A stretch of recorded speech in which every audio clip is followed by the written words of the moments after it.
Pre, naalala mo pa ba nung elementary tayo? Alin? Nung elementary tayo. Elementary tayo. Oo. Tingnan ba? Ikaw lagi yung top notcher, kahit sa English, ikaw yung top English. Ako naman. Maliit na bagay yun, tol. Napakaliit na bagay nung... Kahit naman hanggang ngayon. Hanggang ngayon, hindi mo pa nalilimutan yun. O syempre naman, kung malilimutan ko yun. Kung itanong ko sa'yo, anong English ng aso? Wala na bang mas mahirap doon? Hindi, yun ay primero lang. Anong English ng aso? Syempre ka!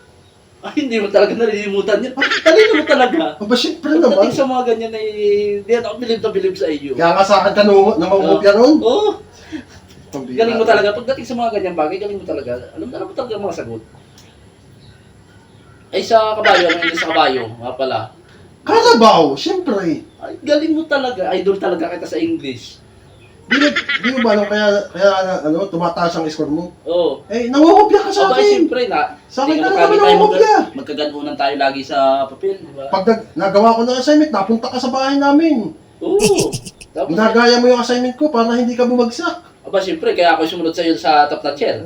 Kung tutusin nga, malaking utang ang loob mo sa akin. Bago naman. Thank you. Tapos ano ka pa, may isa nung ano? Ano ang English ng ibon nga pala? Nung ibon? Ng ibon? Oo. Cow! Ay, yun ba yun? Oo! Ay, yun na nga yun. Natagad. Teka, yung mga tinatanong mo yan, basic na basic yan Hindi mo pa rin alam hanggang ngayon? Nangungupya ka pa rin hanggang ngayon? Hindi na, magala ay medyo naalala ko ba? Yan At tayo eh. tapos, ay alam ko na sa math. Oh. Ikaw din ang top notcher dun. Eh, lahat naman ng subject ako top na dyan doon Hindi kaya nga ako pumapangalo sa'yo. Ano nga ba yung 1 plus 3? 1 plus 3? Oo. 5! Alam mo talaga ang sagot. Kaya ino nga ba sila talagang sa talino mo, wala na akong masasabi. Alam mo talaga ang sagot. Tapos ay yung 8 plus 2. 8 plus 2? 11? Oh, sabi ko na, ay tama na naman. Kailan ba ako sumablay? Yun na nga. Tsaka ano nga ba yun siya? Yung, may alam po ko isa yung 3 plus 5, yung 3 plus 5. 3 plus 5? Oo. Siyempre 9! Sigurado ka na doon? Sure na ako doon! Parang namang minamahina mo ba ako? Pero 9 nga talaga sagot nun. 9 talaga yun. Teka, ilang taon ka ba sa elementary? Parang 10 ata. 10? Oo. Eh, Ikaw ba ilan? Ilan ka ba sa elementary nung ano? 11 taon ako sa elementary.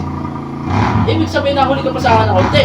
Eh, siyempre, nagtatsyag ako eh. Nagpaiwan ako. Kung baga Para maturuan mo yung ibang estudyante. Oo. Ay, galing. Yun lang nga ang gamis doon.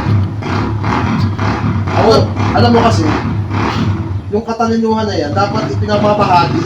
Aba, siyempre, tama ka dyan. Tingnan mo, Siyempre. 11 taon ako sa elementary. Oo. Alang-alang lang sa mga gusto kong turuan. 5 taon ako sa grade 6.